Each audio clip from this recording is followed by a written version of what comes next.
Paradigma programming merupakan sebuah pendekatan atau penulisan ya, cara seseorang programmer untuk menuliskan sebuah kode untuk membuat program gitu ya. Nah, ada beberapa paradigma programming yang banyak diketahui. Nah, salah satunya itu ada object oriented, ada juga functional, procedural gitu ya. Nah, di video kali ini kita akan coba bahas mengenai object oriented programming. Nah, maksud dari object oriented programming ini berarti kita itu melakukan pendekatan untuk membuat program itu menggunakan pendekatan objek gitu ya. Jadi kita menganggap elemen-elemen atau entitas-entitas itu adalah sebuah objek gitu. Nah, gimana cara kita ngebikin objek di programming gitu ya ketika kita ngoding? Kita itu nanti bisa menggunakan yang namanya class. Nah, kelas ini tuh bisa teman-teman bayangin kayak blueprint atau kerangka sehingga kita bisa membuat berbagai macam objek dengan menggunakan kelas. Oke, kita coba contohkan menggunakan diagram ya. Oke, di sini saya coba untuk membuat sebuah kelas, namanya adalah kelas cat. Jadi tujuannya itu kita akan bikin satu buah kelas atau satu buah kerangka, satu buah blueprint berupa cat ya. Kucing gitu ya. Kalau teman-teman nanti bayangin di dunia nyatanya, kucing kan ada banyak tuh. Ada misalkan kucing yang dipelihara nih sama orang-orang, dia pasti punya namanya juga beda-beda, umurnya beda-beda, terus tipenya beda-beda. Ada yang mungkin kucingnya kucing oren, kucing kampung, ada mungkin kucingnya itu kucing Persia dan lain-lain gitu ya. Nah, kita bikin si kerangkanya itu menggunakan kelas kalau di programming ya. Jadi kita bikin satu buah kelas di sini, nama kelasnya itu cat. Nah, kelas ini memiliki dua buah hal yang penting teman-teman ketahui. Yang pertama itu ada namanya untuk nyimpan informasi. Nyimpan informasi itu bisa disebut teman-teman nanti familiar sama yang namanya property atau attributes. Jadi ada property atau attributes atau state dari sebuah objeknya gitu ya. Nah, properti atribut ini nanti kalau ngoding biasanya akan berupa instance variable. Nah, jadi ketika nanti pengen ngedapetin data seperti nama sebuah objek, umur sebuah objek, type sebuah objek, itu bisa menggunakan si instance variabelnya. Nah, itu yang pertama. Yang keduanya apa? Yang keduanya itu teman-teman nanti akan familiar sama yang namanya behavior ya, behavior atau metodenya gitu ya. Jadi kelakuannya si objek ini tuh bisa ngapain? Contohnya di sini bisa jalan, bisa lari, bisa kalau kucing meow gitu ya, bisa kayak gitu. Nah, dua hal ini dari dalam sebuah kelas merupakan salah satu yang penting dipahami ya. Ada property atau attributes, ada behavior atau metodenya. Nah, nanti si kelas ini nih atau si blueprint ini nanti bisa akan membuat sebuah objek gitu ya, dibikin sebuah objek darinya gitu. Contohnya gimana? Misalkan di sini saya coba duplicate. Nah, ini merupakan si hasil dari kita ngebikin objek dari si class cat-nya ya. Misalkan nih, ini berarti sebuah objek yang namanya misalkan objek kumpai. Ya, terus dia itu punya beberapa properti. Ya, propertinya misalkan nama dia itu kumpai. Terus dia umurnya misalkan 2 tahun. Type-nya adalah kucing orange gitu ya. Jadi kumpai ini merupakan sebuah objek dari cat gitu ya. Nah, dia juga selain si cat ini selain bisa punya satu kumpai gini, bisa juga yang lain misalkan di sini Ederson misalkan.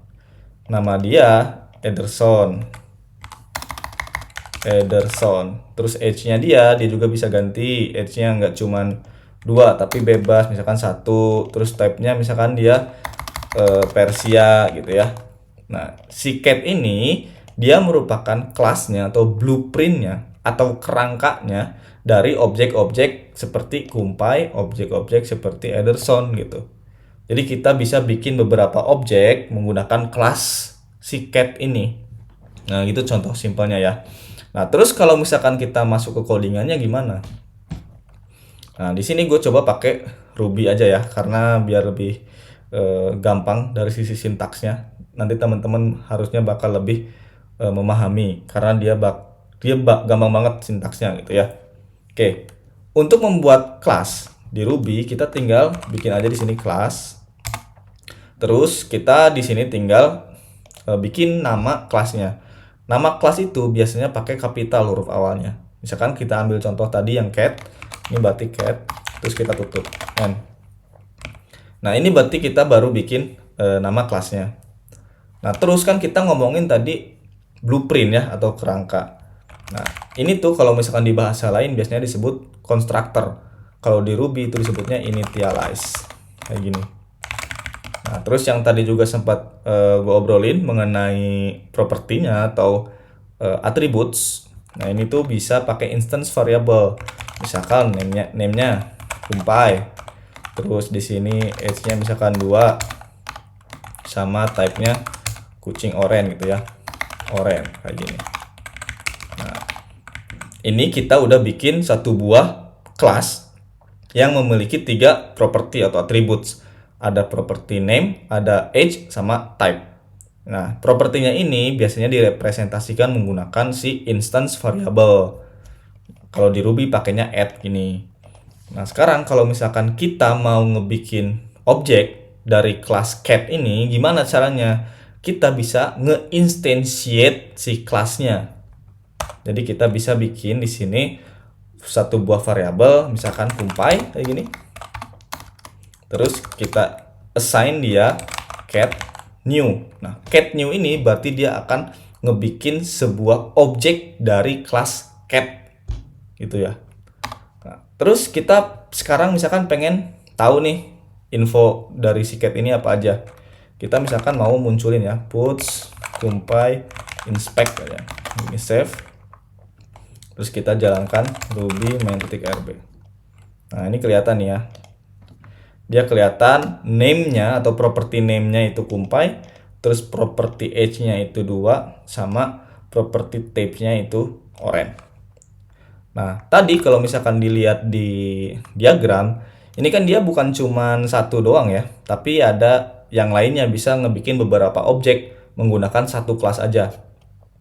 Nah, sekarang gimana caranya kalau misalkan kita udah tulisin di sini nilai-nilainya kayak kumpay atau 2 atau orange. Nah, kita bisa menggunakan di sini parameter di dalam initialize-nya atau di dalam konstruktornya gitu ya. Di sini saya bikin parameter name, age sama type.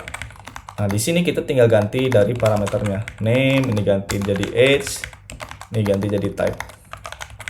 Nah, sekarang di bagian kumpay ini kita tinggal nambahin parameternya. Kita tambahin kayak gini, cat new. Kemudian si name-nya apa? Berarti di sini kumpay.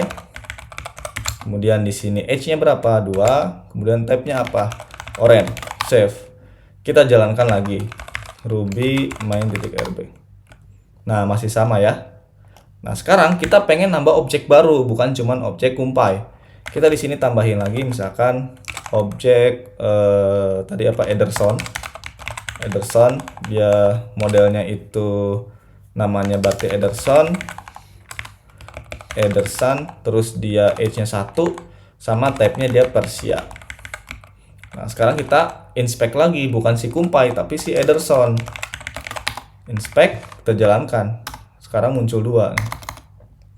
Ada objek kumpay, ada objek yang pertama itu objek dengan properti kumpay. Terus ada objek yang kedua, yaitu objek dengan property name-nya Ederson. Nah, jadi kita udah bisa bikin 2 buah objek menggunakan satu kelas. Bukan cuma 2, kita bisa bikin 3 malah. Dan sebanyak apapun yang kita mau. Misalkan di sini nama kampung Mamat lah ya. Ini misalkan namanya Mamat, kucingnya, terus umurnya dia 4 tahun, dia misalkan kucing kampung. Terus kita tinggal panggil di sini. Mamat inspect. Jalankan. Nah, kita udah punya 3 objek dari satu buah blueprint, yaitu blueprint class. Nah, ini untuk kita introduction ke object oriented programming. Nanti masih banyak lagi tuh kita akan belajar pilar-pilarnya lah, atau misalkan si object oriented ini apa aja yang perlu kita ketahuin, kayak polymorphism, nanti ada inheritance, encapsulation, ada abstraction. Nah, kita nanti akan belajar si OOP ini, yaitu ya. Oke, segitu dulu video kali ini. Stay tune terus. Salam programmer best friend.